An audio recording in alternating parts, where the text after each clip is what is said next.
بسم الله الرحمن الرحيم. السلام عليكم ورحمة الله وبركاته. عيد ونكسن.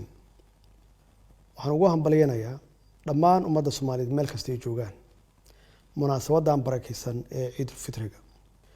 Allah waxaan ka baryaynaa inuu naga aqbalo soonkan iyo cibaadadii wanaagsanayd ee aynu gudanay intii lagu jiray bishii barakeysnayd ee Ramadaan.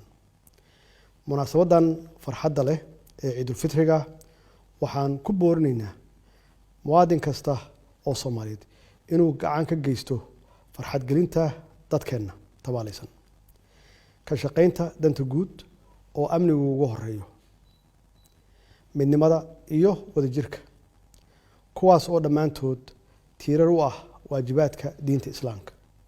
walaalayaal waxaan idin xusuusinaynaa in farxadan maalmahan barakeysan ee ciida ah inaynu si gaar ah ugu baraarugsanaano halista caafimaad ee dalkeena ku xeeran ee u sababay cudurkan COVID-19 oo ah mid aan yarayn oo inooga baahan dhammaan inaan u istaagno la shaqeynta laamaha caafimaadka si buuxdana ugu hogaansano talooyinka iyo awaamiirta caafimaadka ee lagu ilaalinayo caafimaadka bulshadeena.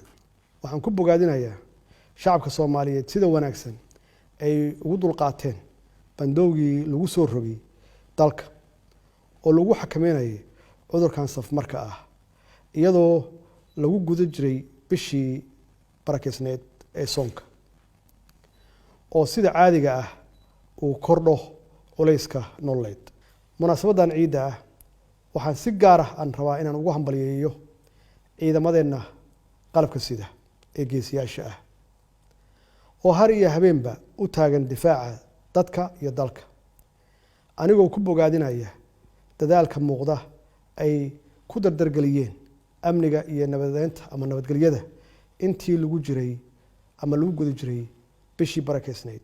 ugu dambeyntii waxaan eebba ka baryaynaa inuu ciidan ciideeda inuu gaarsiiyo dalkeena oo nabad iyo barwaaqo ah kuna sii tallaabsada jidka horumarka.